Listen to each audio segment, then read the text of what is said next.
شخص ہے طالب دنیاوی صلے کا، وہ جان لے کہ اللہ کے پاس تو ہے صلہ و ثواب دنیا کا بھی اور آخرت کا بھی، اور ہے اللہ ہر بات کا سننے والا اور ہر چیز کا دیکھنے والا۔ اے لوگو جو ایمان لائے ہو، بنو علمدار انصاف کے، گواہی دینے والے اللہ کے لیے، اگرچہ ہو یہ گواہی خلاف تمہاری اپنی ذات کے یا والدین یا رشتہ داروں کے، خواہ ہو کوئی مالدار یا غریب، بہرحال اللہ ہے تم سے زیادہ خیر خواہ۔ ان کا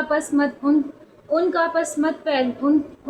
مت پیروی کرو تم خواہشات نفس کی عدل نہ کرنے میں، اور اگر گمراہ پھرا کر بات کرو گے گواہی میں یا گریز کرو گے تو بے شک اللہ ہے تمہارے اعمال سے پوری طرح باخبر۔ اے لوگو جو ایمان لائے ہو، ایمان لاؤ اللہ پر اور اس کے رسولوں پر اور اس کتاب پر جو نازل کی ہے اس نے اپنے رسولوں پر، اور اس کتاب پر بھی جو نازل کی اس سے پہلے، اور جس نے انکار کیا اللہ کا اور اس کے فرشتوں کا اور اس کی کتابوں کا اور رسولوں کا اور روز آخرت کا، تو یقیناً وہ بھٹک کر نکل گیا گمراہی میں بہت دور۔